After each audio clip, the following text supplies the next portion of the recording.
in a domestic violence situation, you are suffering from domestic violence or robbery. And the funny thing is, it's not really funny, but one of the things that the grant allows us to counsel for is identity theft. So just about everybody could be counseled for free if you want. Although we really focus on victims of crime. So that's why I started Journey Forward, was because of the lack of resources in my own community. Let's see. So we have 3 programs in our organization. One is the counseling piece. It's called Healing Hearts Counseling Program. And that, like I said, we offer free trauma and EMDR services. The EMDR is something new that it's hard for me to explain because I'm not a counselor, but it really works, and it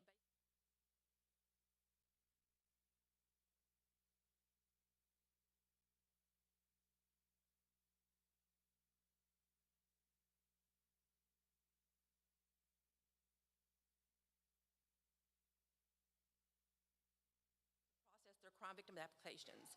I don't know if, hopefully none of you have ever had to go through that process, but it's a tedious process, it's confusing, victims are already victimized, and it's very difficult for them to go through the process of applying for crime victim assistance. So it's helpful to be able to help someone go through that process. We also support our victims through the judicial process. We'll go sit in court with them, we'll go to to the DA's office with them if they want. Just anything they need, we have volunteers and people that will help them through that process. One of our other programs is our youth program. It's called Voices Without Violence. That program, what we do is we have a curriculum that we use when we go into the schools in the community and present a program that talks to the kids about gun violence in the community and how it affects gun violence. How it affects the community, not just the family or the person that's victimized it, but it really spreads out into the community. And we give them the opportunity to talk, and we ask them specific questions, and we keep statistics on some of the questions. One of the things that I found is that it doesn't matter what community that we go in, whether it be South Lake or whether it's Stop 6 in Dallas. The question that we ask, that we keep stats on, one of the questions is, how many of you, if you wanted to get a gun today, could get access to a gun or know how to find a gun? Surprisingly, usually it's the entire class. Maybe just a handful that don't. And that was shocking to me at first. I was like, is this real? Or are these kids just trying to raise their hand because they think it's cool? And so we started asking kids, making sure that you answer these truthfully and honestly. But it was shocking to us. So we do that with children, and we kind of work it with groups that are age appropriate, like we'll do, like for younger kids, we talk about gun safety more than we do, like if you see a gun, stop, don't touch it, go tell an adult, and things like that. And as we go with the older kids, we talk more about, we let them kind of lead the questions and the conversation about what the questions they have. And we also have, a part of that program is we'll have someone that is a victim tell their story so the kids can understand how it affects the victim. And then we also have young people, usually they're 25 to 30, that come along with us that have been dealt with the judicial system in some kind of way, whether they've gotten in trouble for drugs or they've gotten in trouble for robbing a store or whatever. They come in and talk to the kids with us about how to steer clear and what to do to get out of those situations and not be involved in those kind of situations. So that's a little bit about that program. And then our last program is our Mother's Peer Support Group, and that's just a continuation of what Journey Forward started with. We have a group of like about, 150 to 200 moms that we support throughout the year, and it just keeps growing. We go bowling, we go out for dinner, we do retreats every year. We do the Trayvon Martin Foundation. Sabrina Fulton puts on an event in Florida for moms that have lost children to gun violence, and we take moms there. We've been to Galveston. We do all kinds of things just to keep things going for the moms and for them to know that they have a support system that is there for them. And really, we don't really, when we go on events, we're not talking about our children that we've lost typically. We're typically just having a good time just because we want to get away from that a little bit. So that's a little bit about Journey Forward. Just a little bit of housekeeping. Everywhere we go now, everybody has cell phones, so if you don't mind just turning your phones off or putting them on silence. You guys have index cards that are in your chair. Those are for questions that you have for our panel. or any kind of question that you have about gun violence.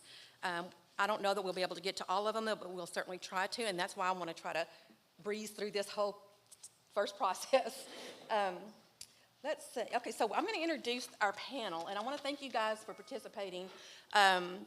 It shows a lot to your community that you've taken the time to come out and do this. First, we have here Frank Dixon. He was sworn in as the chief of the Denton Police Department in October of 2018. Chief Dixon oversees a department of 205 authorized sworn personnel and 59 civilian employees. He prioritizes transparent communication and community policing to build upon and improve existing relationships within the Denton community. Since coming to Denton, Chief Dixon has began transformational changes in the culture in the police department, and this includes implementation of revised general orders and policies, a full-time homeless outreach team, and a new model of crisis response and a collaborative crisis intervention response team that pairs a civilian licensed clinician with a plainclothes police officer. That's awesome. Chief Dixon is an active board member of the Salvation Army of Denton and United Way of Denton, and has been named a Paul Harris Fellow by the Denton Lake City's Rotary Club, and is a senior fellow of the Meadows Mental Health Policy Institute. Wow, you do a lot of stuff. Amazing. So then we have Miss Vicki Byrd, at the very end, and she is a member of the Denton City Council. She enrolled in the police academy and was the only woman in a class with around 40 men at that time. So that's great too. That's an accomplishment. Then about 2 months after graduating the academy, she was hired as the first African-American female police officer at TWU. So that's awesome, awesome as well. Miss Byrd, I'm going to get it before we end. Miss Byrd spent 10 years specializing in crime prevention and sexual assault awareness. Then her work transitioned to safety and health issues on campus. She then moved to TWU's Office of Risk Management as an environmental, occupational safety and health coordinator, a position she's held for 13 years. So that's Miss Byrd.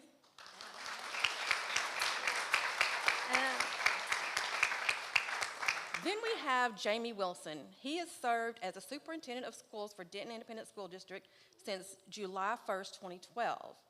He is finishing a 2-year term as president of the Fast Growth Schools Coalition and serves on the executive committee for the Texas Association of School Administrators, and was recently asked to serve on the Superintendent's Council for Friends of Texas Public Schools. So thank you for being with us. And then we have Miss Donna Bloom. Is that how you say your last name? Bloom? That's okay, cool.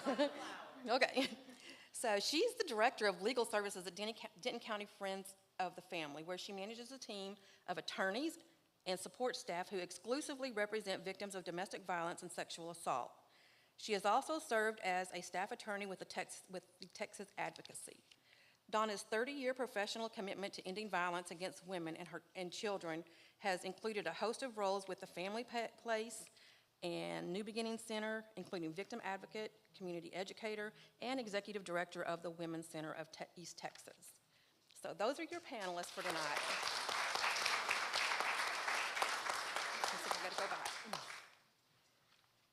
So I'm going to tell you just a brief story, like I said, because I want to be sure we can get all the questions.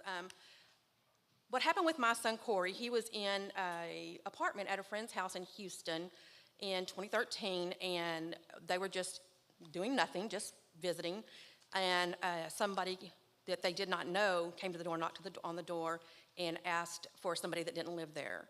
But he persisted and kept, saying that he knew the person he was looking for was there, and ultimately he pushed the door, the young lady that answered the door, he pushed the door and pushed her down, and then my son was sitting on the couch, and he shot my son in the head, and he was murdered. We found out by Facebook.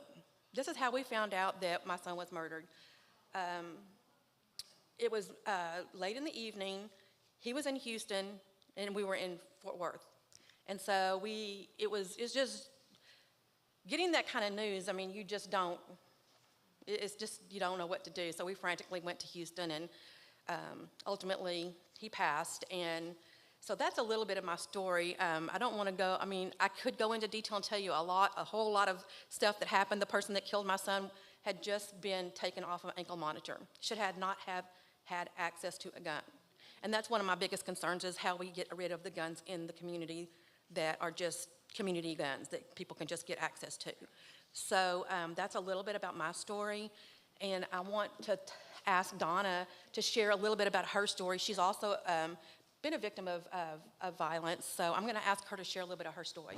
Okay, this one's on. Okay, so I have a PowerPoint.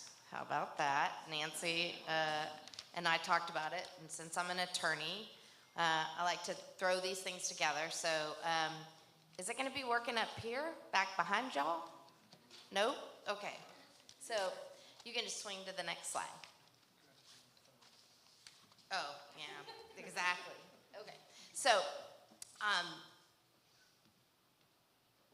that picture is me and my mom and my 3 sisters. And I don't consider myself a direct victim of violence, but I am a victim of generational gun violence. So in order to tell you a little bit about why I consider myself that, I have to introduce you to my mother in that picture, the center, beautiful woman there. My mom was 10 years old when her father murdered her mother. They lived in Lubbock, Texas, and my grandmother, Lola, had the incredible courage in late 1952 and early 1953 to separate from her abusive husband. She had 6 children. I'm trying to remember, 6 kids. My mother was one of them. At the time, my mother was 9. She turned 10 just before her mother was murdered. And this is a story that is not unique. The idea of intimate partner violence, homicide is very common. It's probably one of the leading, it is the leading cause of intentional death of women in the United States. And I tell you this just to say that we do have a gun violence issue today, but in my family, we had a gun violence problem in 1953. My grandmother, Lola, had left my grandfather. She had managed to get her own divorce. She had managed to establish child support. I learned in researching my grandmother's death that she was being stalked by my grandfather, which is also very common prior to these types of homicides. My mother was in school the day that her mother was murdered, but her 2 youngest siblings were home when my grandfather showed up on the doorstep of my grandmother's home and shot her, and then he shot himself. She died, he did not. If you'll go to the next slide, that's Lola, my grandmother. And again, born in 1919, just before women got the vote, and died in 1953. The next slide is my mother and her siblings. Right after their mother was murdered, they went to a children's home. In Round Rock, Texas, there's a Baptist children's home. Some of you may know it. My mother actually grew up there from the time she was 10 until she was 18 years old. The 2 youngest children in that photo, this photo was taken at the Baptist children's home upon their arrival. The older children, the 4 oldest children, all lived there at the children's home, graduated from high school, and went on from there. The 2 youngest children were actually adopted out from the children's home into an adoptive home. So, as you can imagine, the impacts of gun violence, right, is the loss of this really brilliant, courageous woman who in 1953 very poor. She ironed clothes for a living. My mother and her siblings picked cotton in Lubbock sometimes to help make ends meet. And she left this abusive relationship. So for me, like the generational piece of this is, one, I have her in me, right? Like I do this work every day, and I know that the thing that motivates me to do this work is Lola's memory. But also we've lost because I never got to meet Lola. My mother grew up without her mother. My mom has some memories of the violence that she experienced in her home. And so I bring it up because I think a lot of the conversations around firearms today we talk a lot about like what's wrong with our culture today. And I think it's important, I think, not to forget that some of this violence is generational violence. It's been with us for a really long time. So I think the important message there is it's been a long time to get to where we are, and it's going to take a time to get someplace else better. But we're not there yet. And so part of my personal story is taking Lola's loss and doing something with it for myself professionally, which has led me to represent victims, but also lose victims to gun violence. And the next slide is, well, that's me and my mom. My mother hadn't been back to her mother's grave. She was only there for her mother's burial in 1953, and she had never returned. And so in 2012, my partner Jim McKinney and I were traveling through Lubbock, and my mom flew out, and we went to the library, and we did some research on her mother's death, and then we went and visited my grandmother's grave there that you can see. So that's my mother and I visiting her grave. But the next photo is a little sad. Lola's death is really sad, but when children die, that's profoundly sad. And in 2018, some of you may remember this story. Amanda Simpson at the time had left and divorced her husband. This was not a relationship of high-end physical violence, but it was a relationship of dominance and control. She had gotten out of the relationship and was moving on with her life and had started a new relationship. And sometime in the early morning of May 18th of 2018, her ex-husband, who had the children in his care, came to her home, brought the children into the home, murdered her new partner, who was lying next to her, and then murdered her 3 children in the living room. I didn't know Amanda until after this happened. We got connected to Amanda the day that this happened. She was at the hospital. And in my role at Denton County Friends of the Family, we occasionally will get contacted by police. Chief Dixon's folks and Denton County Sheriff's Office and will contact us for help. And so we responded to Amanda and helped in the best way we knew how, which was to plan the memorial service of her 3 children. We spent about a week helping Amanda and planning this memorial service, and the connection to this space, open worship. I attend open worship now. At the time I didn't, but we needed music for the memorial service, and I reached out to Jonathan Perry, who's the pastor of this service, and his very talented worship team, and they donated their time and came and performed some beautiful music for that memorial service. And you can imagine that's very difficult to do.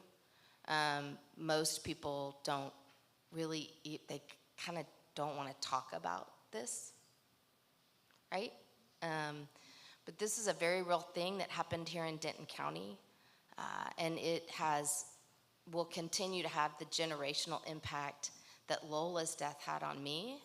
This loss to Amanda and these children's grandparents. Their father actually killed himself that day, and intentionally left Amanda alive and told her that he was leaving her alive. The important part of this story is his access to a firearm. He had had some mental health issues which led Amanda to leave, and she had taken this gun, the gun that was used to kill her children. She had left with that gun. But it wasn't her gun, and they divorced, and the divorce awarded his possessions to him, and she attempted to return the firearm safely to his family, and the firearm was subsequently returned to him. There was really no way for Amanda to prevent him from having this firearm, and that's a part of the discussion that I think we're going to have today, because there's only very specific areas in the law that allow you to remove a firearm from somebody. And when you think about it, you think in terms of domestic violence and protective orders, and we can talk about that a little bit later. But there was really no mechanism for Amanda to go to a judge or go to the police and say, you know, he's not mentally healthy, he's suicidal, he shouldn't have this weapon. Although she was worried about it and concerned about it, he was able to get possession back of that firearm and commit this very heinous crime. So I am very interested in this topic. I'm grateful that the church that I attend is having this conversation, and I guess just want you to know that it's a very personal, gun violence, something very personal in my life. So thank you. Thank you, Donna, for sharing.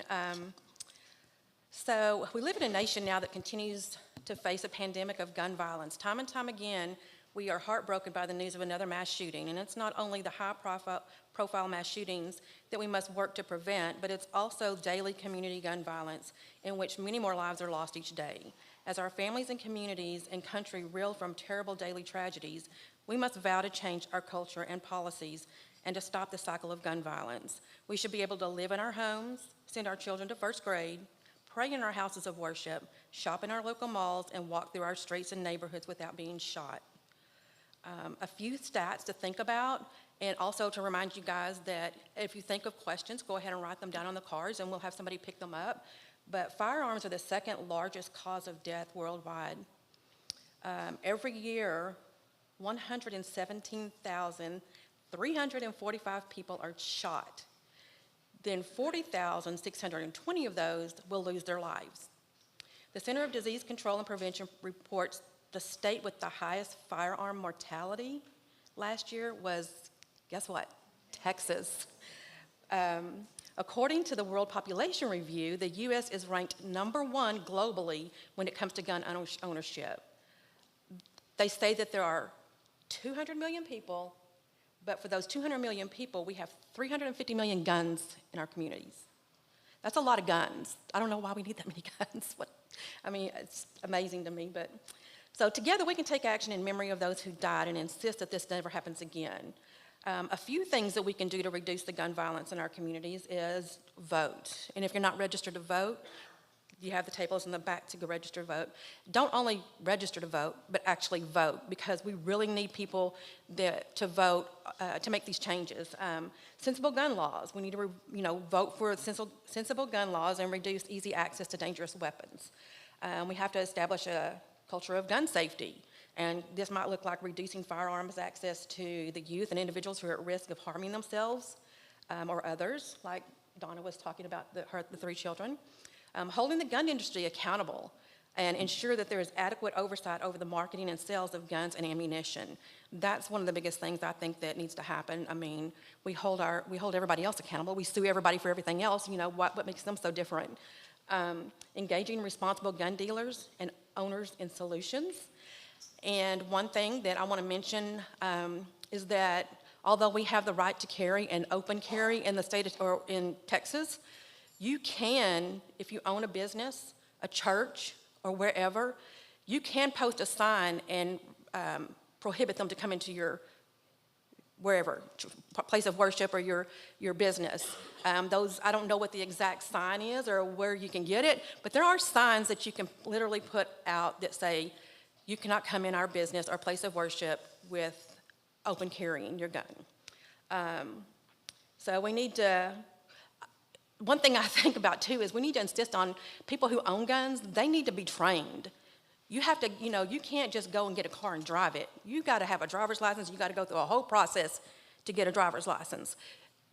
Why can't we do that with guns? So we need, or train people, at least provide some training. And now you don't even have to have training to get access to a gun anymore, I don't think. And for people who, and it's okay, I'm not against guns, and many of us aren't. And we believe in the Second Amendment. We believe that people have the right to have a gun. But at the same time, we want to be able to have people that have guns be responsible gun owners.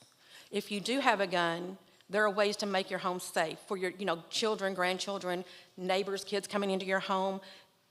Safe storage. We have to talk more about safe storage for those people that do have guns. And, like I said earlier, we live in Texas, and that's just common in Texas. So those things need to happen. Don't leave your gun laying up on top of the refrigerator, for your grandchild to climb up looking for cookies and then find the gun. Oops, and then accidentally. So those kind of things we need to talk more about. So to start off, I'm going to ask each panelist to give us a brief view on how we can curb gun violence in our community and how your position and what you do in the community might be able to help. And then we'll get started with the audience questions. So we'll start with, we'll just go down. Man in uniform. Let him start first. It's funny when you get that kind of respect. Only when they don't want to go first, right? So I think it's pretty obvious that from a policing perspective, we can do a lot. And we're trying to do more than we have when you talk about gun control and how it impacts our community. The most important message, if you leave here with nothing else today, is this is not solely a law enforcement issue. This is a community issue. Like most things that we talk about, it takes all of us working together if we're going to make any kind of impact on this. And I'll speak very briefly about a couple of things that have impacted me personally, because sometimes when you see this uniform, you think that we grew up without having been impacted by any kind of gun crime or crimes at all, and that we're kind of outside looking in. So when I was a kid, probably 7 or 8 years old, a couple of my friends were playing at their house one afternoon, and for some reason I couldn't go over there. While they're playing in this house, they got access to a gun. They were kind of playing, joking around with the gun, and one of my friends shoots my other best friend in the head and kills him. Luckily, I wasn't there, or potentially that could have been me. That was probably my first experience with what gun crime and gun violence was. Of course, there were no laws back then to prohibit parents from leaving guns accessible to kids, and it took a long time for that to come about. But I fast forward to my late teens. I grew up in a family that was very divided. Both of my parents' families are from North Carolina, and when you grew up in their family, you were either in the military or became a police officer, or you did the exact opposite. You went to prison, you were gang members, you were in and out of the criminal justice system. So I ended up, out of all of my male cousins, there was probably 7 of us. I'm the last remaining alive today. I've had one cousin die in federal prison, one killed himself in commission of a bank robbery because the police were getting close to him, and 2 that were killed in the commission of a drug deal gone bad. So when we talk about gun violence, for me personally, it's extremely personal, very deeply personal, and I'll tell you real briefly on some of the things we're doing here locally. So this year we've had an uptick of aggravated assaults, which kind of encapsulates gun violence here in Denton. We're up about 12% over the year. So as we're looking at how we're going to use data to help drive decisions that we're making, one thing that we have known in policing is a very small fraction of your community tends to be the biggest causes and drivers of crime. So how can we proactively go out and target these people? We created a violent crimes task force in June. We launched them, put them on the street after a little bit of extra enhanced training. And I'll tell you, from June 7th or so when they hit the street to July 30th, they have already recovered 19 guns off the street, 3 of those being juveniles. That's a whole nother discussion for a whole nother day, because we could not even scratch the surface of that. Some other notes in there: 4 convicted felons that should not even had guns to begin with. They knew that they weren't supposed to, but laws are built for us, people that follow them, right? Not for convicted felons, because they wouldn't be convicted felons if they followed the law. And then speaking to something that Donna's very passionate about, we had 1 repeat domestic violence offender that we specifically, very specifically, intentionally targeted. So we have a series of meetings every month, which we call DIN stats. So we look at all of our crime across the board, and we're having this discussion one day, and they're flipping through slides, and they're talking about offenders, repeat offenders, and they say this person's name, they start reading through it, and immediately I'm like, stop. You're telling me that this guy has been arrested on multiple protective order violations, multiple acts of family violence, and you can very easily tell that he is trending upwards in the violence that he's committing. What you see many times in domestic violence specifically is they start out with maybe verbal or mental violence, then roll into physical violence, and then that increases until it ultimately ends up in the intimate partner homicide. Well, I didn't want that, because we've had 2 or 3 here in the last couple of years, and if we can do anything in our power to prevent it, I want to prevent it. So I called our group together, our Violent Crimes Task Force. I said, if you do nothing else in this next week, I want eyes on this guy, and I want him in jail. It took them about 24 hours. They went out, set up on this guy. He started moving around. We were able to take him off the street, again, with another gun that he wasn't supposed to have. And then we put him back in the Denton County Jail. Hopefully he'll stay there until he goes to trial for that crime and some others that he's got pending on him. So that's kind of, I guess, my opening for y'all. All right, back to my PowerPoint. I didn't have a PowerPoint. That's okay. That's okay. So I participate with a group in Texas called the Texas Council on Family Violence. One of the things that you can do around gun violence is become aware of organizations that are working in this intersection. And so Texas Council on Family Violence is one of those organizations. You can become an individual member of TCFV and support their efforts, their legislative efforts around gun violence. TCFV every year, they collect data on all of the homicides, all the intimate partner violence homicides that are committed in the state of Texas, and they do a lot of analysis of who's being killed, how they're being killed, and put that information out every year. Their last report was 2020, and it's called Honoring Texas Victims. Next slide, Dave. So part of what they do is they break out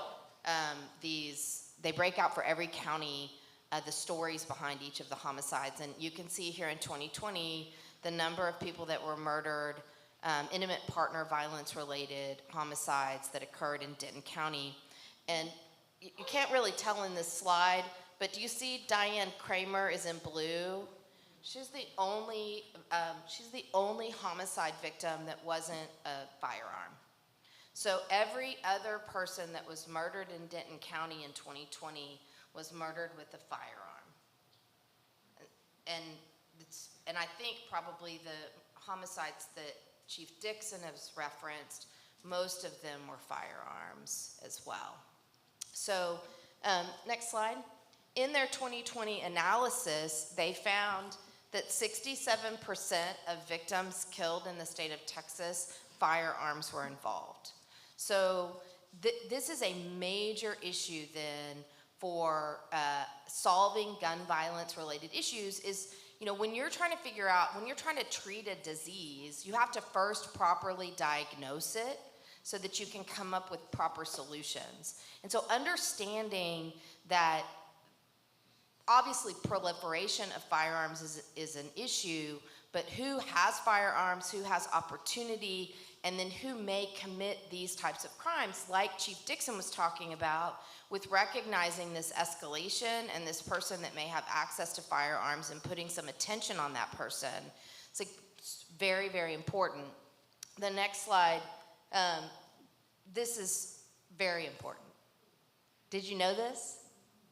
Did you know that 2/3 of mass shootings are linked to domestic violence?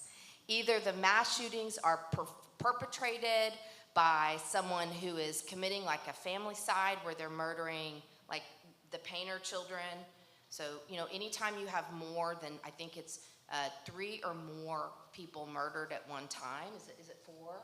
Four or more, they're going to call that a mass shooting. So they've gone back and they've researched either it's domestic violence or intimate partner violence related, or the person committing the act has some history of domestic violence in their life. So they've grown up in a home with domestic violence, or they themselves were a perpetrator of domestic violence, even though the folks that they are targeting with their mass shooting may not be family members. They have some kind of connection to family violence, which is why the Texas Council on Family Violence places a major emphasis on this issue. And I will tell you that I serve on the Public Policy Committee for the Texas Council on Family Violence every 2 years. As you guys may know, our legislature is a biannual legislature, right? So we go every January in odd-numbered years back into legislative session.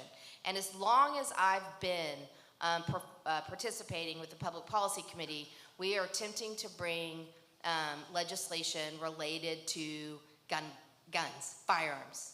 And we are, every session, completely and utterly unsuccessful.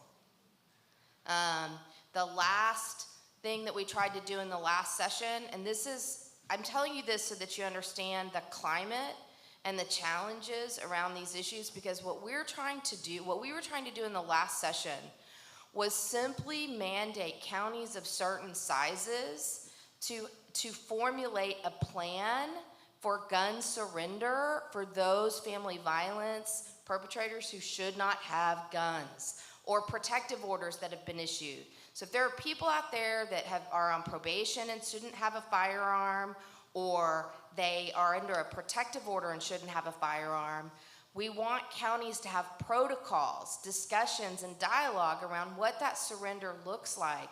And we couldn't get that out of a committee. So the reason I'm challenging you to look at some place like TCFE is if you're trying to plug in around like these common sense gun issues, like again, I completely agree that around this issue of like,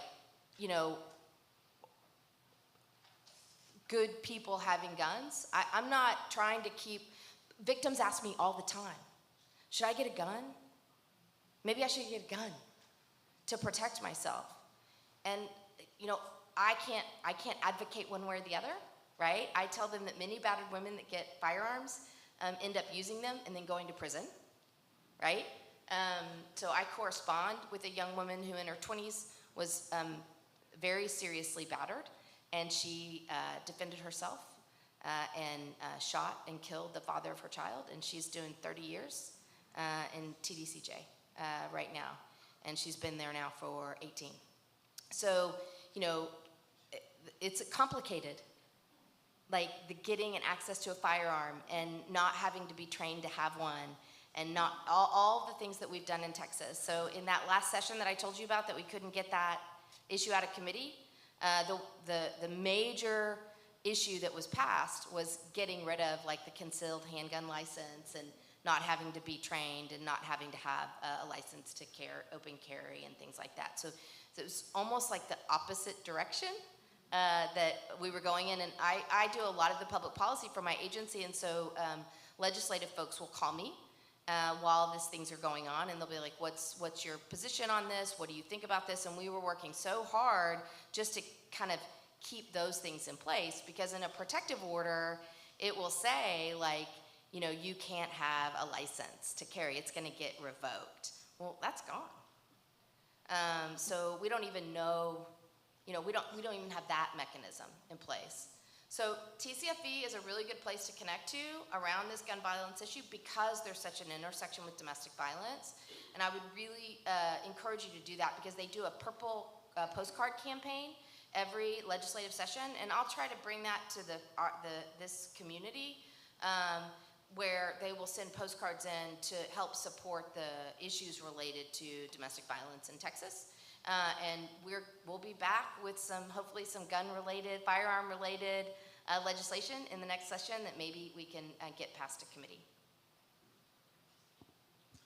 So good evening, and first of all, thank you for having me here today, because these the things we're talking about here today are the things that really kind of keep us up at night. And so I want to talk a little bit about the school system and how we have to interact with everything that you're hearing. So, you know, at first blush, whenever I was invited to speak, it was during, you know, right after Uvalde, and everybody's school safety was on the front of everybody's mind, and making sure our children come to school in a safe learning environment every day.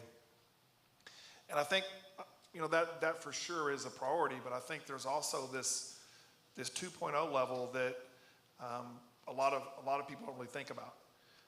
In the school system, we deal with domestic violence and gun violence every day. We have scores of children who come to school every day from homes that are broken, with families that are broken, from places that they're scared to go back to every day.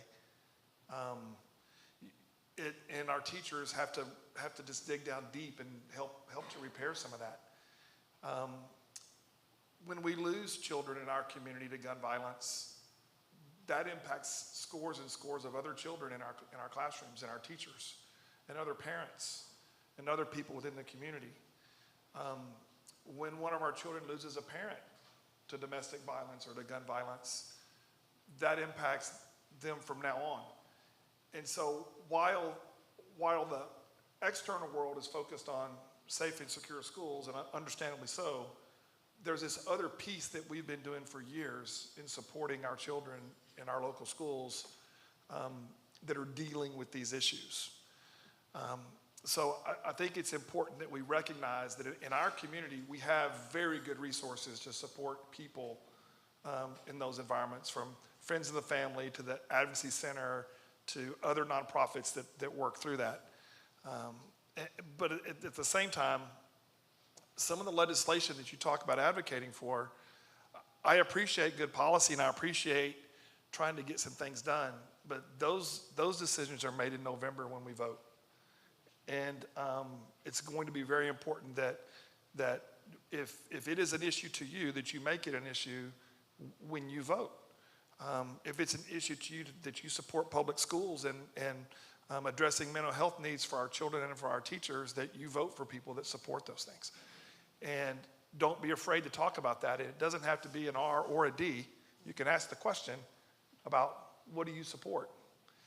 Because it's some people think it's a really difficult time to be in education right now. And in my opinion, myself and our teachers that are there with me, we see the challenge, and we're ready to answer the call for that. That's why we're still here.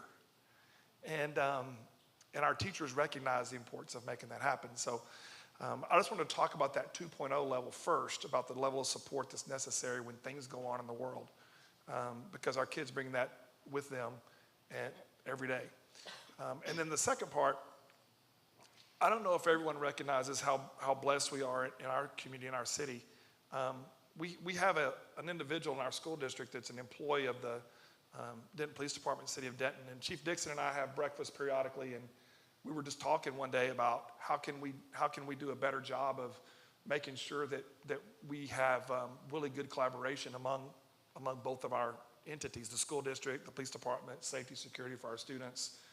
And we always have had student resource officers at our secondary schools.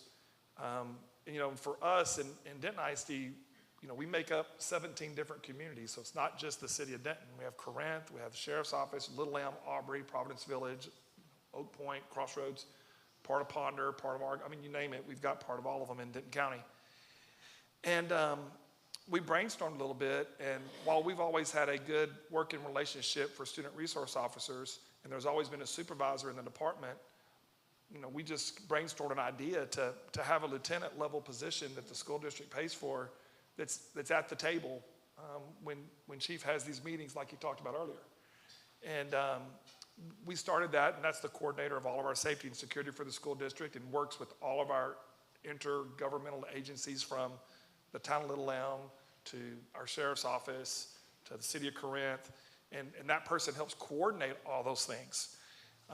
So when you hear of an incident like Uvalde and you hear about the communication breakdown, and I've read the 90-something page report, Chief's read the 90-something page report.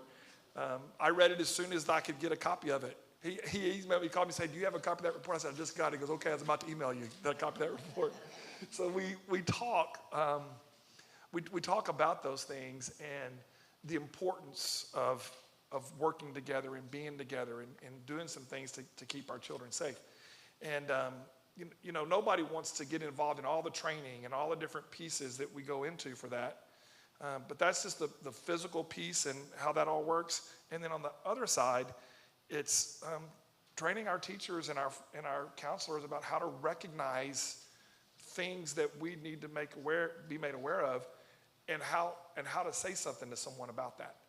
And you know, during COVID closure, it was hard for everybody, hard for all of us, but it was really hard for our kids and their social development not to be around other people.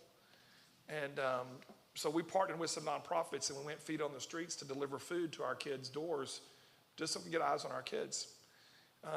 And every Saturday during COVID closure, we were delivering groceries to kids' doorsteps.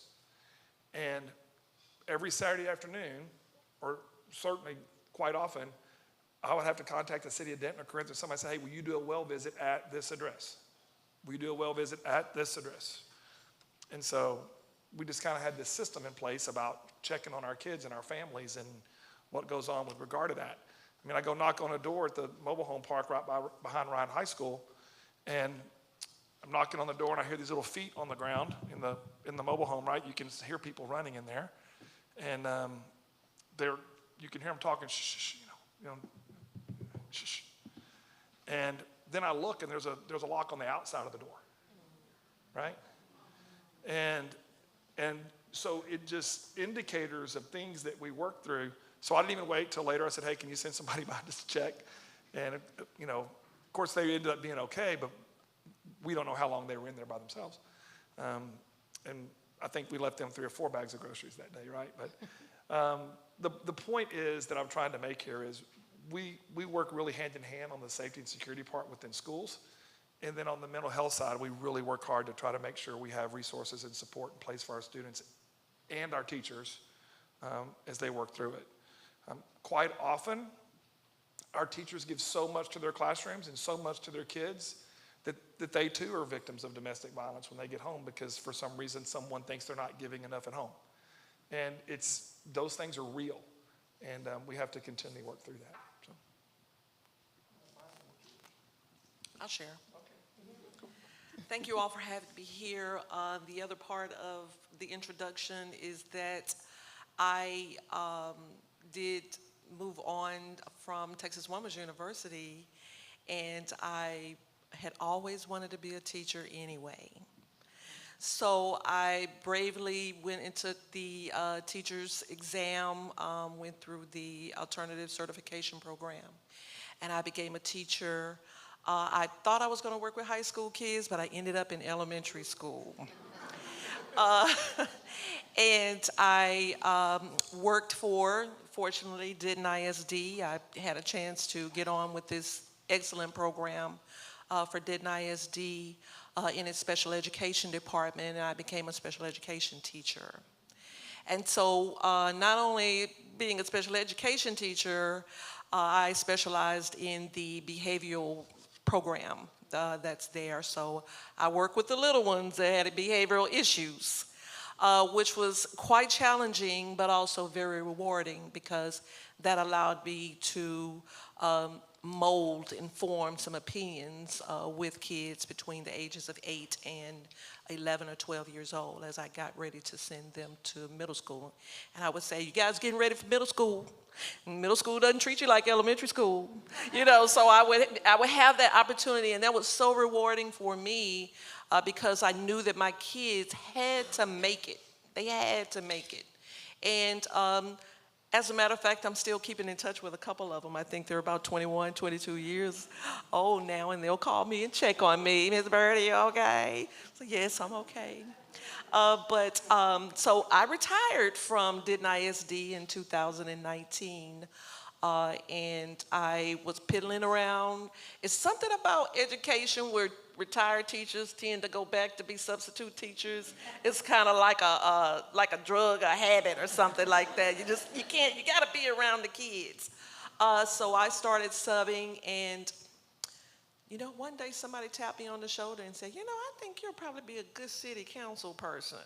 They may have heard me griping about something, the city was doing. I was like, just probably whining about the roads, just like it's a typical thing. And so a dear friend of mine challenged me to see whether or not this is something that I could do. And so I walked into putting my application in and getting on board, finding a team, and somehow I became a city council member. I'm with District 1. We are actually sitting in District 1 right now. Over across the street is District 2.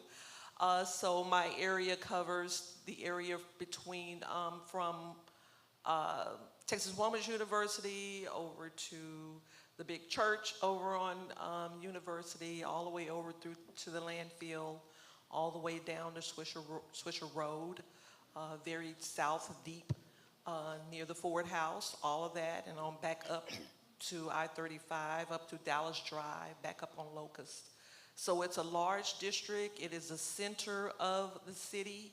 And so there are a lot of urban type things that happen. I can imagine a lot of the violence, that's going on in the city may occur most often because we're more compacted in this area. I'm listening up, every time we have a notice from the city that something's going on. So I'm always aware of what's happening, within my area and of course throughout the city. But what I wanted to do is kind of do some little fun facts here and just show you all how I am connected to each one of these people that are sitting on this panel. And of course, with the education part, I met Dr. Wilson.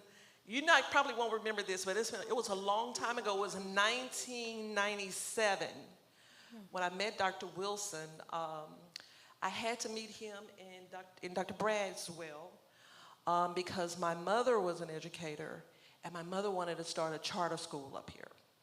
And I was not in education. I was in health and safety. And my mother called me and said, Vicki, I want you to start a charter school in Denton. And I was like, a charter school? I don't even know what is a charter school. I knew that she was very heavily into education. She was an educator, and she was my mother was a union representative, AFT for teachers. And so she was ready to start her own school. So I actually started a charter school in Denton. It was short-lived because my mother passed away 3 months after the school opened. So we had a chance to eventually close it. But that was my first encounter with this gentleman that's sitting next to me. And because they had to grill me on, what is the school? When is it going to be? And, we had to go through that. So we never lost touch with each other. Yes, and it's been a good relationship, hasn't it? Yes. And so next to him, in my tenure as a law enforcement officer at Texas Woman's University, I did specialize in crime prevention. And that was my job, was to make sure that the folks on the campus knew ways to keep from being victims of crime. We can be in this beautiful city just diddy-bopping and doing our thing. It's beautiful around here. There's not a lot of things going on. It's small. It's still safe. But it may not be as safe as you think that it is. So you have to have someone in front of you to remind you that you must lock your car doors. You must take things out of your car. If you don't want anybody to steal anything, you must lock your home. And just different things like that. And then speaking to young women, for the most part, please do not drink when you go to the frat party. Make sure that you have someone with you. And, just those kinds of things that I took it very seriously, that we want everybody to be safe at all times. But you have to give people that information to do that. You have to keep people educated. Pretty much what we're doing here tonight. So I enjoyed that. part of the job. The other part of that job allowed me to meet friends of the family for the first time. One of my stories, and it was domestic violence. The story that stays very close to me is that I got a call on rotation. We would just rotate out to whichever the next call was. And I got a call on rotation because this young lady came into the TW Police Department and she was frantic. And she said that her partner, her husband, actually was stalking her and she was trying to get away from him.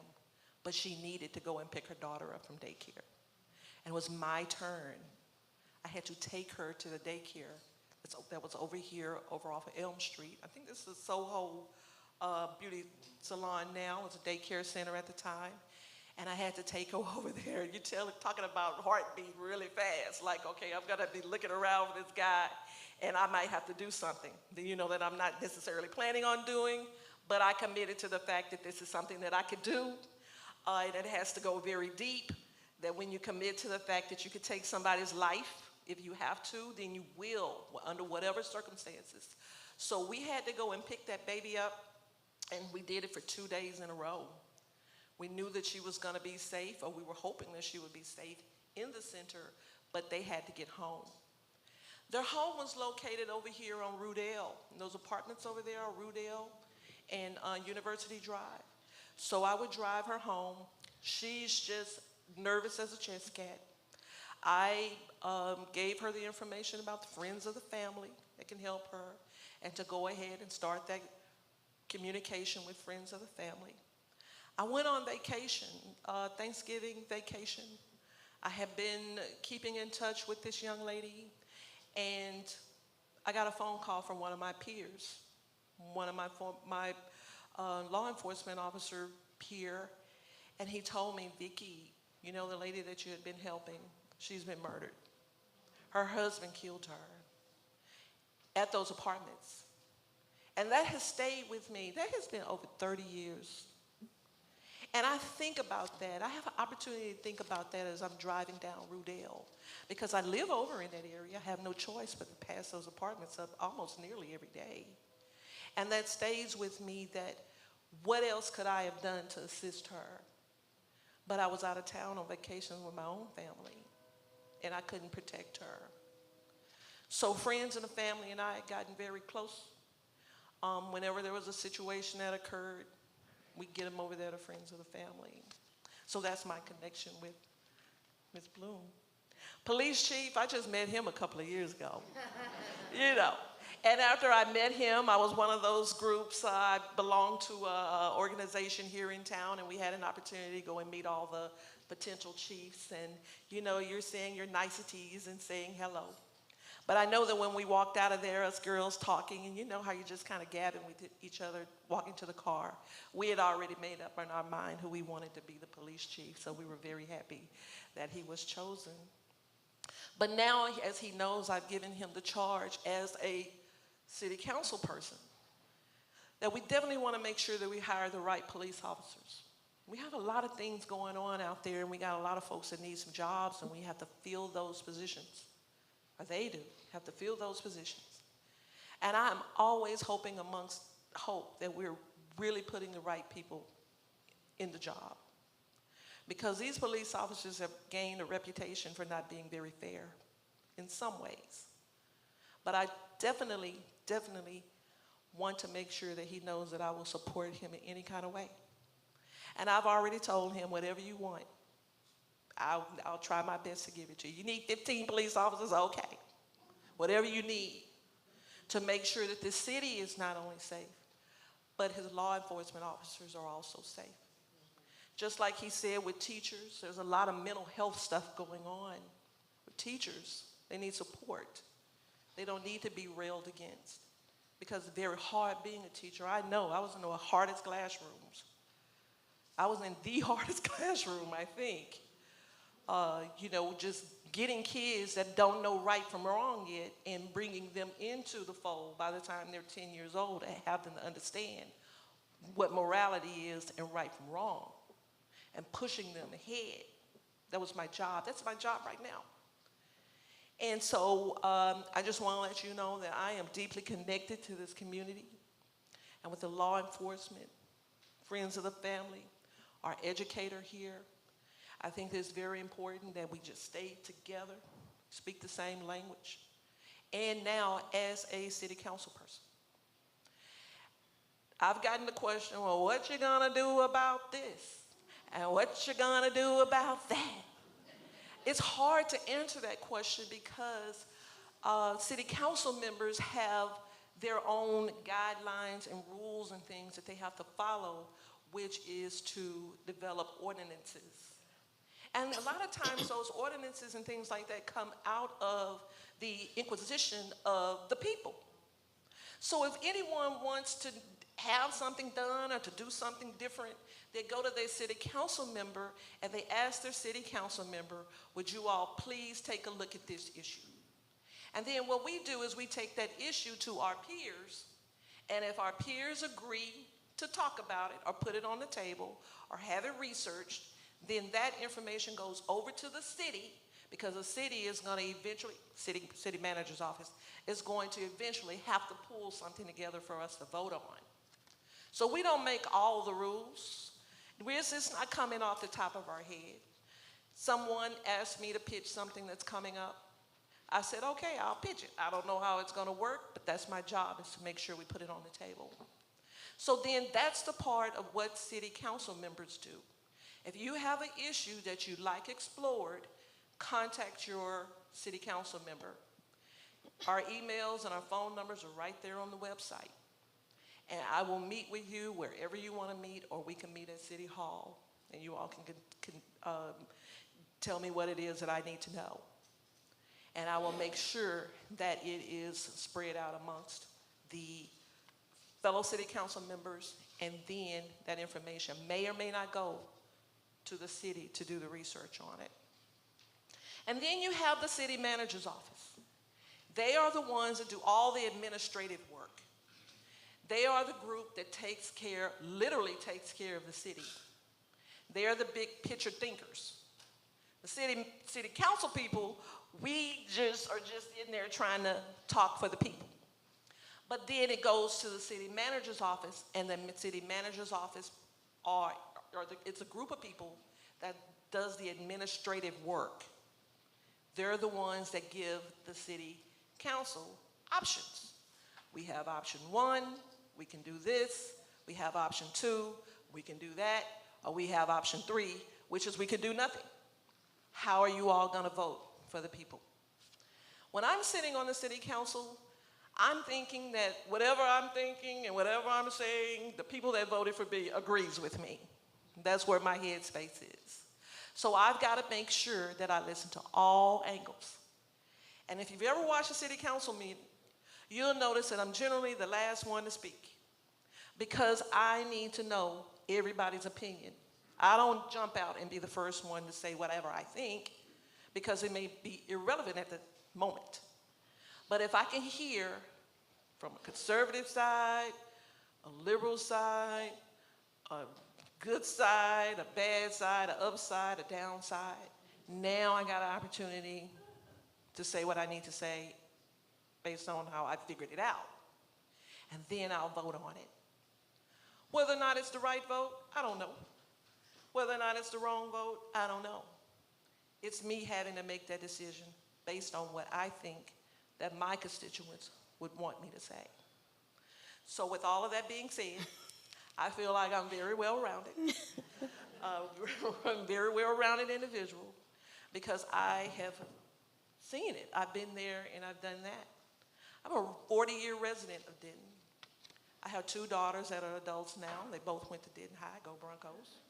I sent them a picture of the marquee of the new Denton High School. One lives in Denver, and the other one lives here. So they're very excited about the new high school. They're just very excited about Denton, and they're very proud to live here. And I don't think one is going to move, but the other one, I think she's going to be all over the world, you know, the way that she's going. So again, I appreciate you all for the invitation, and we'll just move on from here. Thank you. Thank you all for talking a little bit about yourselves and how you work in the community. So we have a lot of questions, and we have about 45 minutes. So a lot of them are the same questions. So I'm just going to, I may not, your questions may not be answered, but they will be answered through other questions. So one thing that I thought that was very important, okay, here's one. Someone wants to know, and what I'm going to do is I'm going to direct it to one person so that we can get through the questions. And this one I'm going to direct to you, Mr. Chief Dixon. Can citizens of Denton County turn in unwanted guns to the police station, and how do they do that? Also, we'll talk about the second question after you answer that one. Absolutely. So I can't talk about Denton County very specifically. I'll talk about the city of Denton. If you do have a gun you want to surrender, you can come down to 601 East Hickory Street where the police department is. You can come in. Obviously, make sure it's unloaded. If you have a safe lock that you can put on it, put that on it, and then there's somebody that works up front when you walk in the lobby. There's typically a police officer working up front. There's also a customer service representative that works there from the city. You can just tell them that you're there to surrender a gun, you want to turn it in for destruction, and we'll be happy to take it from you. Thank you. And this next question, question gets answered at everything I do. And it's always because it's so prevalent in the media. Every day, almost, we hear about a mass shooting. So the one question, because of Uvalde, I'm going to direct this to you, Superintendent. And I'm going to ask you several questions at one time because they all kind of are the same. So one question was, my brother is a teacher at Denton School and is expecting his first child. Should there be an active shooter at his school, does his district expect him to take the bullet for his students? Okay, wait, before you answer that, because I'm going to have you answer a lot of them at one time. And then also, what is Denton ISD doing to better support its teachers, especially after the aftermath of these shootings? And one more, do all schools in Denton have metal detectors? If not, what is the plan? So those are three. You want me to give them to you so you can remember what I asked? Okay, gotcha. I just was trying to figure out how much time we had for some of that. Yeah, try to be brief. I want to get through all of them. Well, first of all, there's a couple of things. Let me start with, do we expect our teachers to take a bullet for their children? Absolutely not. But there's an important fact that a lot of people need to remember, that in the history of mass shootings and gun violence in our country, we haven't lost any students behind a locked door. So vigilance with locking doors, exterior doors, and inside classroom doors, we're really putting a bigger emphasis on that, which is really, really hard for us. Our teachers like to just be able to pop into each other's classrooms and do things at different times, and so we're having to edify and change some behaviors to help with that. Our district has not made the decision for our teachers to be certified to carry in the schools. And I know some systems around our area have. We just have this belief that our teachers, we need our adults in the rooms with our kids and not going down chasing after a bad guy person when the police come in and trying to identify who the bad person might be. We need the person who knows our kids best to be with them, lock their doors, cover their windows, do the things we train them to do, and work through that. But our expectation would not be that someone would take a bullet for their kids. But I will tell you, I believe with all my heart that so many of our teachers would do whatever it took to keep their kids safe with regard to that. The next thing about teachers question, the support of teachers, something like that, right? It was, Maybe. do all the schools in Denton County, do you have metal detectors? Oh yeah, we do have metal detectors in all of our schools. We have hand wands at the elementary schools that we use periodically. We have stationary metal detectors that we set up randomly at our high schools. They're not a single point of entry. There's lots of different research about the effectiveness of those things.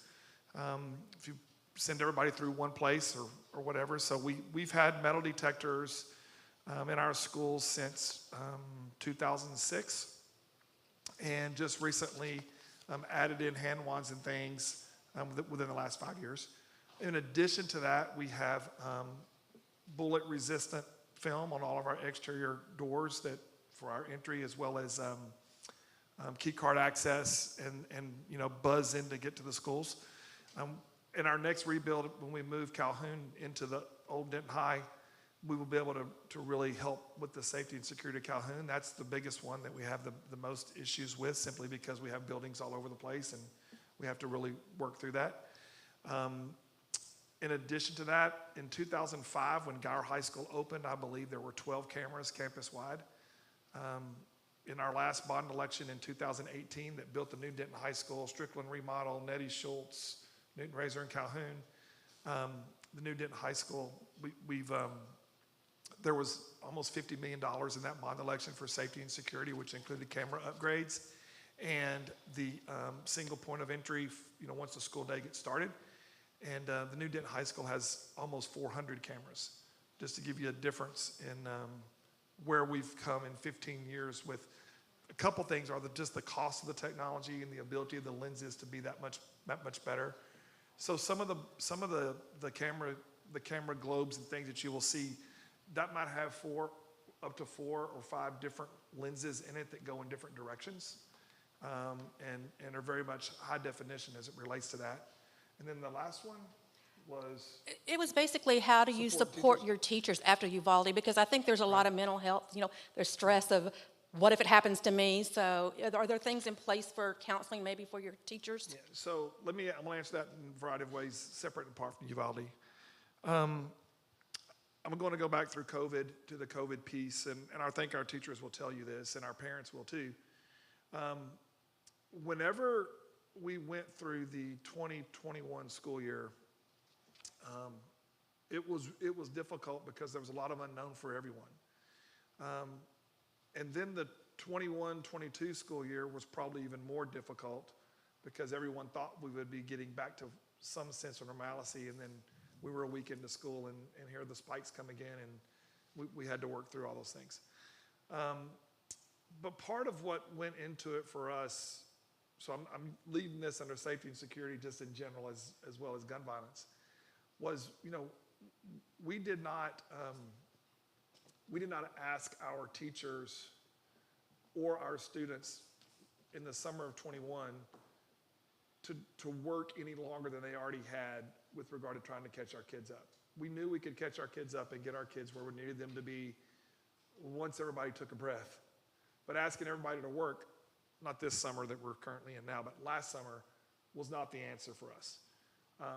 Because we consciously made that decision, we did not lose as many educators this year as a lot of other places did. We still hired a record number, and we still lost more than I would prefer to lose, but we don't have 400, 500, 600 openings like neighboring districts did. In fact, we've been fully staffed about 20 times during the summer.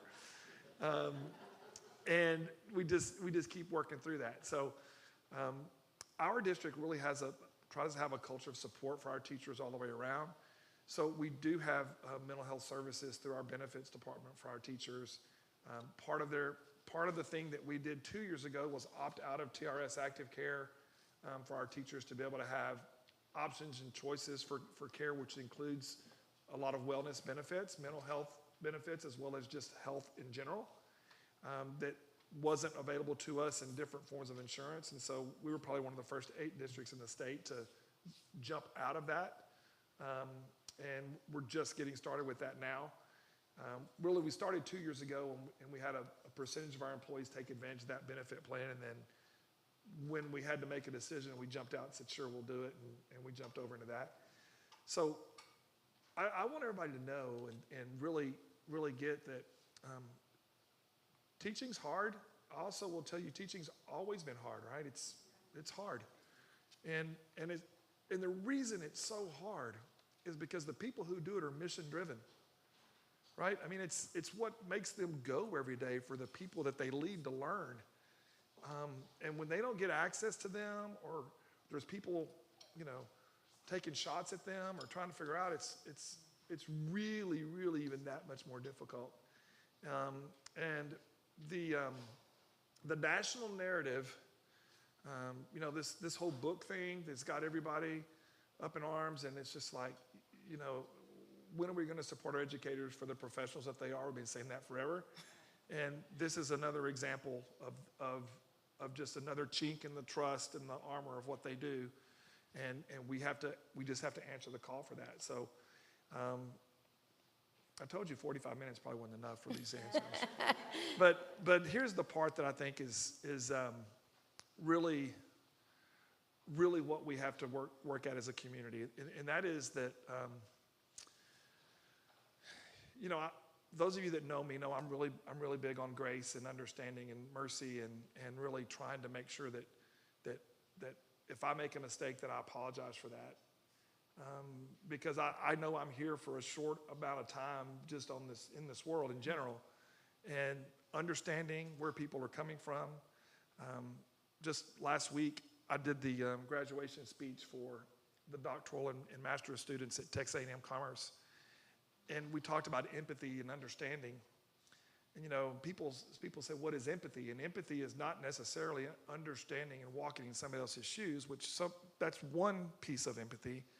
But the most important part of empathy is everybody has a different experience, and you need to understand that experience, and you need to nobody's going to see it the same way you see it. And when you pass judgment on someone else's interpretation of something, you've given up your ability to help that person because you've judged where they are. And that's what we try to work with our kids and our teachers, and just trying to understand what they're going through and how we can help make that better for them. And, I really get concerned about what education will look like in the future about, will those people with that skill set continue to go into our profession? And that's one that we've really got to all be conscious of. And then also really think about, again, who supports public education, who are the people that are putting out lists of things that are not okay. It's kind of interesting to me. We've had the same leadership in our state for quite some time, and these lists of books have been around for quite some time, and here we are. And so we just work through it. So I really do appreciate the support our community gives our educators and our teachers. And here's, when you talk about academic performance, I'm pretty funny about that too, because we have schools that are 95, 96, 98% of their kids are being successful. But if I'm the parent of one kid who's not, 100% of my kids not being successful, so I really don't care what the rest of the school's doing. And that's the way we look at it. I mean, we want every one of them to get there, which is interesting because 98% of our kids graduate when they're, within 4, some 5, some 6 years, but we're going to get them there. Some takes longer than others. And then they need to be employable in a good job whenever they leave out of here. And everything else we do along the way is formative in nature. We need to raise good people to do good things for good educators and good students all the way around. And that's what makes this community special, is having those pieces and having them there together. And I would tell you that during the COVID shutdown, everybody knows the amount of abuse and neglect reports that went to CPS were really, really low. They're almost non-existent. And that's because the best reporters are your classroom teachers, right? Yes. Those are the people that see what's going on and what's happening. And it's a very important role in our world, and people are questioning that now. So we all need to get galvanized together and say, no, not so fast, my friend, and go from there. So I only took 20 of that, so you're good. Great. Okay, so this is a really quick question, and no, it's not. Well, no, it's not. This is going to be for Chief Dixon, and I'm just probably going to answer it for him, because when I get this question, it's kind of like, are they really going to tell us what their plan is? So, does the police department have an active shooter plan in place? I'm going to say yes. You don't have to explain the whole plan, because that would be kind of stupid. So, I'll let you answer. Yeah, absolutely. I think one of the great things for me coming here in 2018 to where we're at today is the ability of the police officers that work for you to understand what my vision is for the police department and what my expectations are. The beauty of what I'm about to say is this was not driven directly from me, although they know what my expectation is. This is driven from their expectation of what the community expects from them. So shortly after Uvalde, this discussion starts up across the country about school safety and what training equipment needs that police officers have. Are they training properly? Are they doing this, that, and the other? I will tell you that our officers train a lot. And in 2018, I made a phrase to them, get comfortable with training because that's going to be your new way of life. And it has. And in 2019, they came to me, they were like, Chief, you got to slow down. Like there's too much. We're running too fast, too far. So about 3 weeks after, I happened to find out about this because of a random Facebook post. I didn't even know about it, but I ended up really enjoying it. So Lieutenant Mays, who Dr. Wilson talked about earlier, is a safety security coordinator for all of DISD. He got in with the student resource officers, got them together, got with our training staff at the police department, and then got with our partner agencies across the county, so county agencies, and got together and did a full week of active attack scenarios. This is to kind of put a re-emphasis on the training they received and how in practicality it's going to be deployed. And it was no specific, it wasn't just, you hear about active shootings, but there's active attacks that happen on campuses a lot.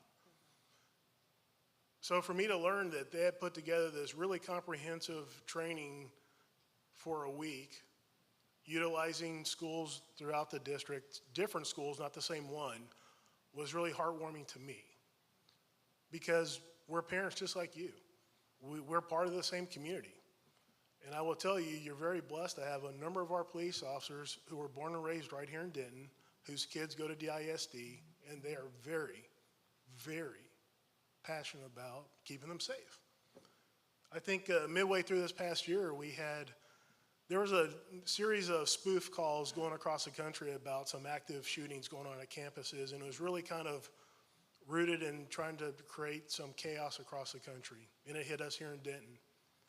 And I will tell you the response to that through both high school, I think they went to Ryan, Denton High, and then there's one in Little Elm as well. But every police officer that we had in the city, as well as DPS, the county, and other supporting agencies, UNT, TWU, they were at those schools, had them locked down, and they were clearing them very, very quickly. And there was nothing that was going to stop them from getting there. And I only know that that's true because my boss, the city manager, walked into a training that I was having with her that just happened to be that same morning. She goes, Chief, what's going on? I'm like, what are you talking about? Well, I was driving down the street and I almost got run over by about 5 of your police officers driving about 200 miles an hour past me. I was like, well, that's interesting. Let me turn on the radio to see what's going on. It's always good when you're the chief and you're the last to know, right? So I turn on the radio and I hear all this stuff going on, and then I find out that they're responding to all this, and rightfully so. Like, I don't need to be notified then. It'd be nice. But getting there and making sure that the kids are safe is priority one. Right. Let me know priority 2 or 3, because I'm going to find out, right? So I just kind of say that to answer it in the most broad sense. So I'm going to ask you another question while you have the mic. A lot of people have asked about advice if there is an active shooter. One thing that, because I'm a victim of some gun violence and I do this all the time, one thing I always do is when I come to an event like this, I figure out where's the closest door. How am I going to get out the quickest? So what is your advice to people going shopping in a shopping mall or being in church service or wherever they may be in their community if there is happen to be an active shooter where they're going? Well, I think one is these little devices here, don't keep your heads buried in them when you're out and about doing your business, because we have a horrible culture of walking around with our heads down. So you don't know what's going on until things are going on. It's too late then. Be very aware of your surroundings. Look for the exit signs across doors. Look for back hallways if you're in malls. I hate going to movies. I hate movie theaters. That's me, myself, because there's only 2 ways out, and neither one is a good one. There's not a great emergency exit plan in a movie theater. So if you go there, be very cognizant of who's coming and going. And then if you can, run. If you can't, hide. And if it comes down to it, then fight. And when I say fight, I don't mean like, this is going to be a nice kind of square up against your aggressor. This is like fight for your life, because that's what you're doing. Dr. Wilson talked about it earlier. There has been no instances in kids, whether it's Virginia Tech or since then, that were killed in locked classrooms, because shooters don't want to have to work problems. They want to inflict as many casualties as they can very quickly. So if a door is locked, they're going to bypass it. They don't have the time because they know that we're coming. And once they are engaged with, it usually stops pretty quickly, either by the acts of the person shooting it back at them, which they don't like and they're not expecting, or them killing themselves. So if you can get someplace and barricade yourself in there, if you can't get out, that's great. Stay there until you know that it's the police and challenge those people knocking on the doors, because these guys sit around and they kind of study one another. And I mean, they study one another very well. So we did have an instance in the country where people were locked in a room and the shooter actually knocked on the door and said, "It's okay, it's the police." Luckily, they challenged him. He didn't give the right answer, couldn't answer some of the questions, and he moved on from them. So it still worked out well. So one more question for you while you have the mic. With the current gun laws, it's hard to determine who's carrying a gun, if they're a bad guy or a good guy, because you can open carry now. How can we de-escalate issues such as parking spaces and things so that we don't have to face a gun? So what do we, when we see somebody carrying, open carrying in a store or in a place, it's hard to tell good guy, bad guy. So should we, I leave. I don't know about y'all, but I'm gone. I don't care where I'm at. If I see a gun, I'm gone. But what do you think about those things? You know, I think it's unnerving now that when you see people carrying guns, that it should just be this new way of life. And it's very awkward when you walk into a store now. Even for me, I walk in, I see guns all the time. But still walking into a store and seeing somebody with an open carry in a holster, I always take a second look. With that being said, most people that are going in to commit crimes don't open carry guns typically.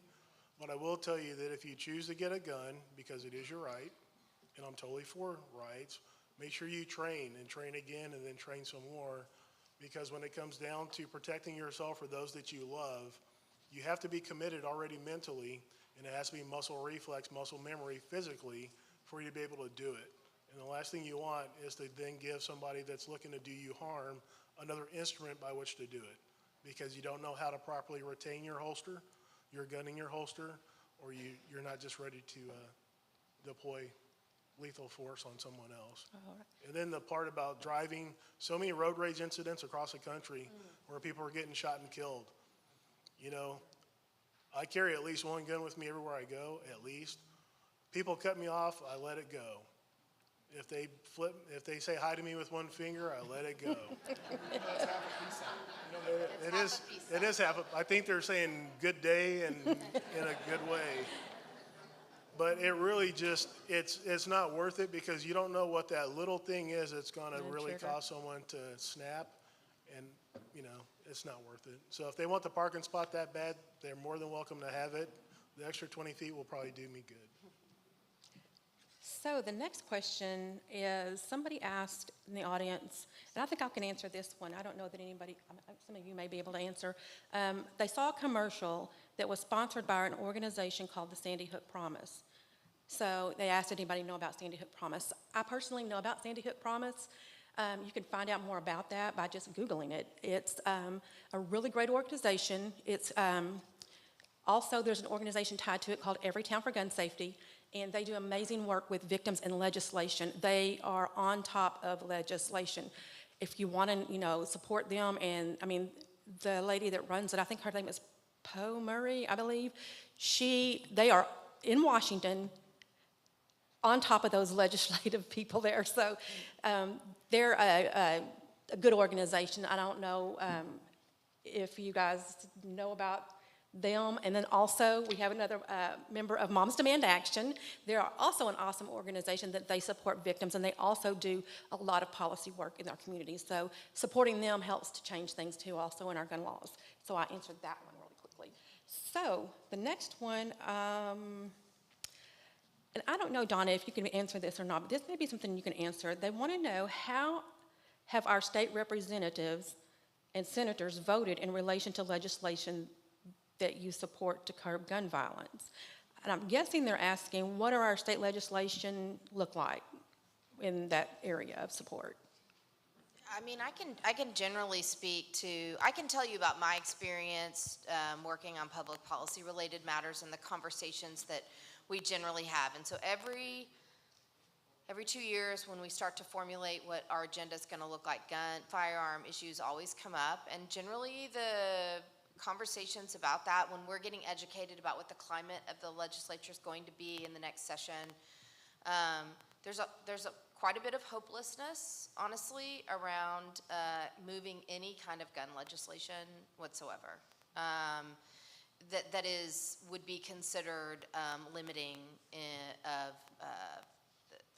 gun rights in any way. So I can't speak to specific legislators except to say that it's fairly party line, and that the gun rights organizations are incredibly active in the Texas legislative process. So you can seek out information about your state. I will say this, there's a lot of conversation about federal level stuff, right? And that's super important. But the state representatives are, in my opinion, as important. There's a lot that we can be doing in the state of Texas, and there's just not a groundswell of support enough to have common sense measures make much progress. And I think a lot of that is that we generally do not get involved or understand the state legislative process very well. We are sometimes very often confused between a federal process and a state process. So I think educating yourself about what that looks like, if you don't know who your state senator is, if you don't know who your state representative is, I would really encourage you to learn who those folks are. The other thing is they're somewhat accessible. You can kind of walk up and talk to Lynn Stuckey if he's your representative and ask him about these things and have conversations with him. I think he's a wonderful person. He's willing to have conversations about these topics, and I think the more he learns from his constituents how they feel about particular actions, like, it will inform his representation. Same, and I speak of Lynn Stuckey because he's very supportive of Friends of the Family, and he's been, he's accessible to us. Not always aligned with me personally in terms of some of the gun issues that I'm interested in pursuing, again, personally, not on behalf of Friends of the Family. But I think I can say generally that if you were to take a look at our legislative process, that it's a pretty chilling place for any kind of anything that could be perceived as restrictive, even if it's on what I do, which is like, we can generally agree that we don't want people who commit family violence to have firearms. Generally, I think Jane Nelson has always been a huge supporter of the work that we do legislatively. She's probably has been one of the most prolific legislators with regards to family violence and sexual assault issues, but she also voted in this last session to get rid of, the limited protections that were there, right? So I think that there's more of a movement to have these conversations, but I think finding ways to learn about the legislative process and being involved in those efforts to communicate with your legislators on issues that are important to you is highly important and does really matter. It actually does really matter. I've testified many times. I'm sure you have gone down to Austin and testified in committees, and it makes a difference. When one person speaks out, they often think it represents a large group of people. And so being involved, sharing your stories, knowing where you stand, and influencing that process is incredibly important. Yeah, to add to that, know who your state legislative people are, have their phone numbers accessible so that when things happen and you want them to do something, you call them and tell them. Likely you'll leave a message, but leave that message, and if you have to do it every week, do it every week. So there's a second question while I have you on the mic, with the mic. Real briefly, we only have about 20 minutes, but if we sense domestic violence, should we report it, leave it alone, and let the victim report it? What should a person do when they know somebody's being in a domestic violence situation? Yeah, it's a really great question, the idea of reporting it. I will say, just so if it's something happening in a public place that you're viewing, I think it's very important to contact law enforcement. I think that's a safe thing to do.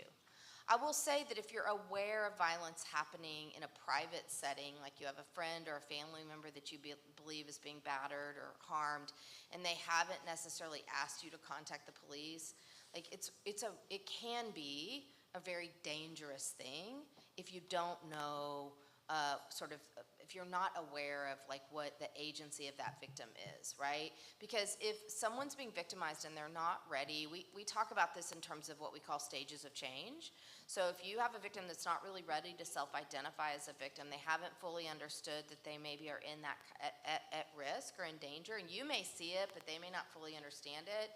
If they're in that kind of contemplative phase and you contact law enforcement and law enforcement goes out, they're not necessarily going to articulate what it is that you would like them to articulate.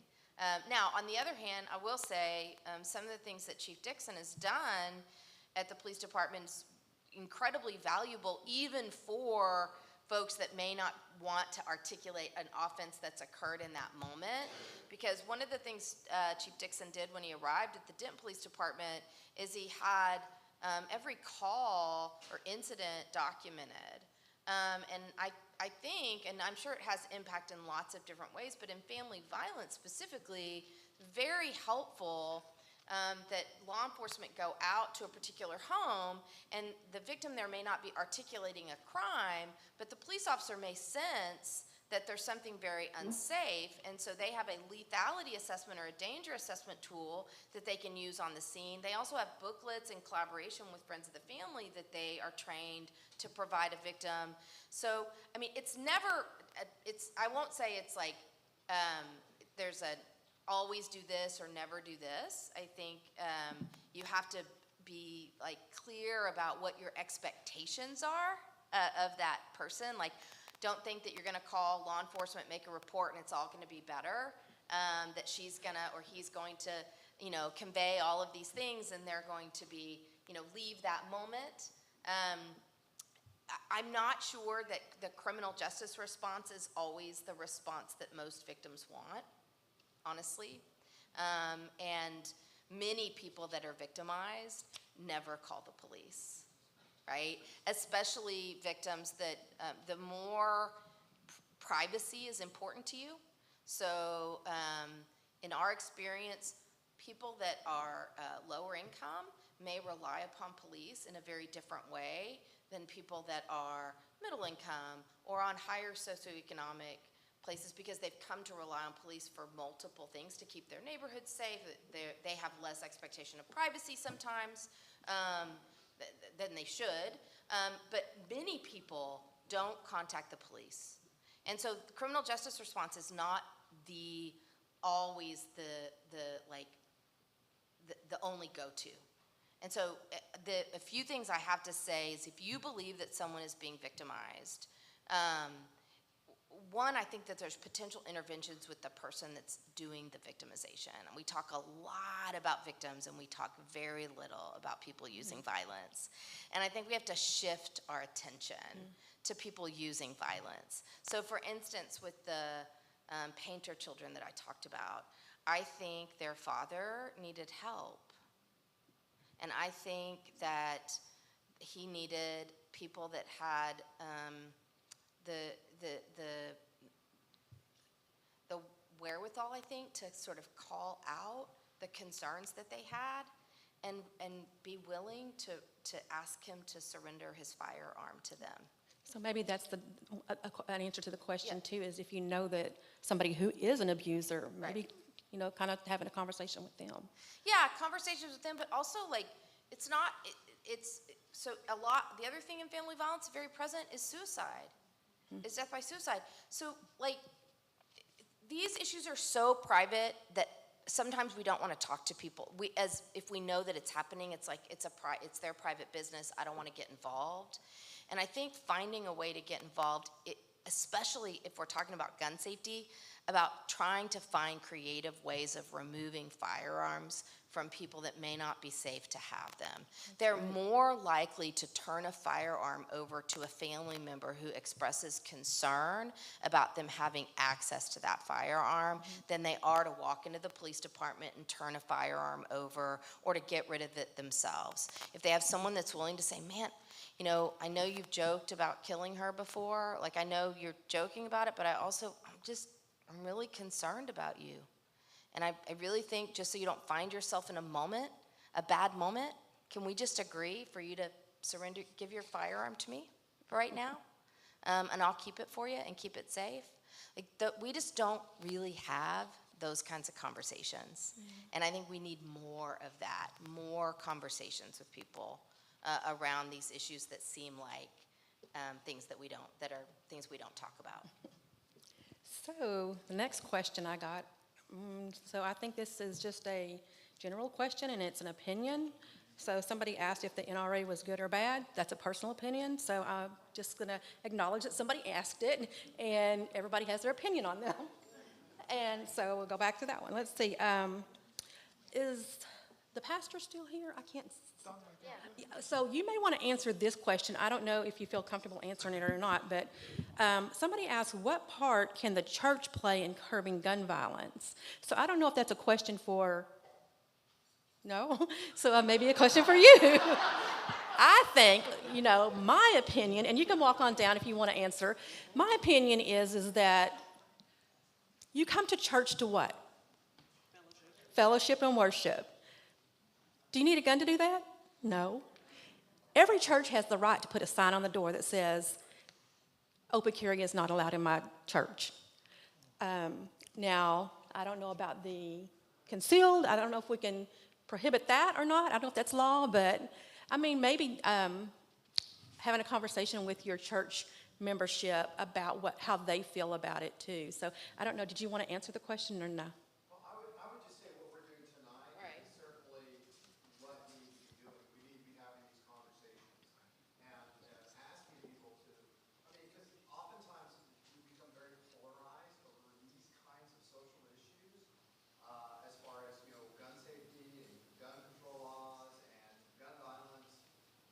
But I think having the conversation, as difficult as it is, some people will say, well, the church shouldn't talk about that. That's not the role of the church. We shouldn't talk about social issues. But the reality is that we try to live out our faith. How can you not speak to the things that the families in our community are struggling with? Right. And so I think having the conversation is where that needs to begin. And our church, I know we've had conversations about safety plan. We have a safety plan. We're also bringing in a safety consultant to help work with us on campus safety. But the reality is this is an ongoing conversation. And it seems like it's becoming more and more to the forefront because you hear people walking into churches and targeting people. So we're aware of it. But like I said, I mean, I think these kinds of conversations are what need to be happening in the church. Okay. And Kathy, I want to talk about the signs. You brought the signs up a couple of different Yes. times. So Chapter 411, the government code does give business owners and property owners the right to post signs.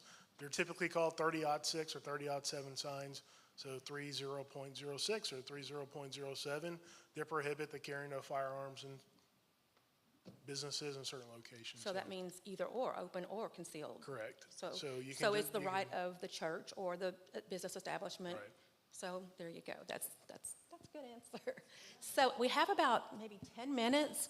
I don't know, was there any more questions out there? If you have one, write it on the card, and Julie will pick it up. But if not, I'm going to go ahead. Just raise your hand if you have a question. She'll come get it. So we don't have any more, so we'll be able to get through most. Oh, you do have a question. I don't have a question, but I have a comment. Okay, go ahead. I just wanted to speak from a political perspective. I just want you all to think back and just look at the highest levels of administration that we have in this country that really can depend, that'll really make a difference as to how our law enforcement is taken care of or run. I remember when I was a police officer, Bill Clinton was the president, so that's been a long time ago. But I do remember that the camaraderie, the feeling of the country was that we were more of a community policing, in a community police state. That meant that our law enforcement officers were required mostly to make sure that they were connected with the communities. That's when we had our law enforcement officers would have to get out of their cars, walk, get on bikes, get on horses, you know, whatever they can do to make sure that they were connected to the community. Some police departments even required that their law enforcement officers live in the same communities where they worked because they were working by precinct. And then we went into a state of war. And then our society became more fearful. And we began to have an administration that looked upon law enforcement in a militarized style. And we were wrapping up some of our war, some wars around the world. And I remember during the George Bush era that they had to put all of this military stuff somewhere. Some of you all would probably remember this. And suddenly our police departments were inundated with all of this machinery, you know, that had to go somewhere, and they sent that out across the country. We found that our criminals were, beginning to have these high-level style guns that we're dealing with right now. And so the police department started having to match all of that. I started out with a .38, and now I would never be seen with something like that, you know? Although I do carry a gun, by the way, so I would never have something like what I started out with 30-something years ago. But then we had to go back. We started seeing that we needed to go back and started taking care of our communities. So we went back to community policing. So it depends on the field and what's happening in the world and what's happening with the administrators at the highest levels as to how we're going to have the conversation amongst the communities. So I'm really happy to say right now our chief law enforcement officer that we have here, I know he's committed to community policing. I know that he cares about every neighborhood in this community, and he is stepping up and has stepped up to make sure that his officers are dedicated to you as a client. So I just wanted to put that out there. Also, I'm still subbing. And I'm still in the behavioral unit. I was subbing at one particular school. I only go to one school, but I am in that little same place I thought I was getting out of, and it took me back there. So it's okay, circle right back. But just, again, know that your city leaders, your administrators and your city leaders are the people that you just need to make sure you stay connected with. We get emails through the weekend. I mean, there's no end to it. In the middle of the night, I was wondering why my phone was pinging. It's like, the people are actually emailing people, city council people in the middle of the night. So we have to pick it up, you know, the next morning to make sure that, you know, your voice is being heard. But again, thank you for allowing me to be here. I know we don't have much time, but I appreciate it. We have about 5 minutes, and I have one last question maybe that Chief Dixon can answer. There's actually two, but they're kind of the same. What plans does the city have to curb the escalating gun violence in Denton? But also, the second question was, how do guns move from legal ownership to the illegal supply in the street? And what do we do to prevent this? So that's gonna be our last question. That's a great last question. You know, I'll take the second one first. How do you stop that flow? At this point, I really don't know. There's so many guns in our communities across the country. And I'll tell you how it starts. It starts with and I've done this before. You have a gun, you want to sell it to one of your friends, you do kind of a handwritten, some people don't do that, but you do kind of a handwritten transactional sheet, you sell it to your friend, now they have that gun. 5 or 10 years later, they get tired of that gun, they sell it to someone else. They leave it in their car, it's in a glove box, they leave their car unlocked, people are walking around trying door handles. I cannot tell you the hundreds of thousands of guns across the country every year that are stolen out of unlocked cars in glove boxes. If you have a gun, take it out of your car at night, please. lock your doors. So then it's stolen, it's on the street, it starts circulating on the street, and a gun that's stolen here in the DFW area makes its way to Maryland. It's used in a homicide in Baltimore, Maryland, and then they go back and they finally get the gun in custody, start tracing it back, and you would be amazed how quickly these guns move across the country. One of the more troublesome emerging threats with guns now are ghost guns.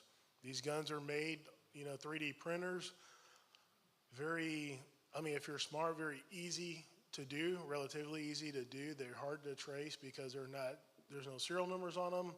There's no paperwork to go along with them. They're literally taking something that's made off of a 3D printer, planted onto something that does not have a serial number, and then it's out on the street. And we've recovered, I want to say 6 or 7 ghost guns alone in the last month here in Denton. So they're out there and they're moving around. They're very hard to track. We're working closely with the ATF to track guns and connect them. There have been a number of crimes that we have connected throughout the Metroplex because we know there's no walls in between Dallas and Denton. So we have connected a couple of very serious crimes between Denton, Frisco, Dallas, Plano, all interconnected simply by getting ballistics and tracing those back to the ATF. So I will tell you that the partnership here in the Metroplex is as good as you're going to see it across the country, working very seamlessly. We call each other chiefs of police. We work with several of our federal agencies, partnering with them, and we're putting resources on the street. The Violent Crimes Task Force, they're also connected with the ATF office out of Frisco, working a violent crime squad. So they're very intentionally taking data, and we're not just kind of throwing police officers where we think crime is just because a hot spot comes up. We're looking at the data behind that, what's driving that crime, and targeting the people, not the places. So I think that's one of the best things that we're doing. Okay, well, that wraps it up. Julie, Nancy, thank you for, I'm going to say thank you, Nancy, and all of your volunteers that put this together. I think it's important for all communities to be able to do this, and you have a really great crowd, so thank you for hosting and the church for hosting this. And Julie, if you want to close us out. I want to share one opportunity with you. We've talked about empathy, we've talked about our community, and we know our community is more diverse than where we are and what we look like in this room. On October 16th, which is a Sunday, from 4 to 6 p.m., we are going to engage in Together We Dine, which is an opportunity to sit down with people who may look different than you, whose experiences may be different than yours, and to have crucial conversations about race and race relations, in Denton in particular, but across, as we have seen, country and world, right? All of these experiences ripple. So we will have information on the website. You can stop one of us and ask for information, but we would love to have you attend that as well, to be able to have those conversations. So would you take a minute and join me in thanking our wonderful panelists, wonderful speakers, and our ladies who made our wonderful dinner. And then if you will join me, we will close this out in prayer. Holy God, we are thankful for these experts and for these volunteers who work every day to keep us safe, to take care of victims, to take care of families, and to take care of communities. We are thankful for those who made wonderful food for us and shared their talents. We are thankful for every person who came tonight to learn more. We're thankful for the opportunity to register to vote and for the opportunity to vote. We just ask that you would protect us, that you would help us to learn to protect ourselves and each other, and to protect the children and communities that we are a part of. Thank you for this time together, and thank you for the opportunity to be here. In your name we pray. Amen.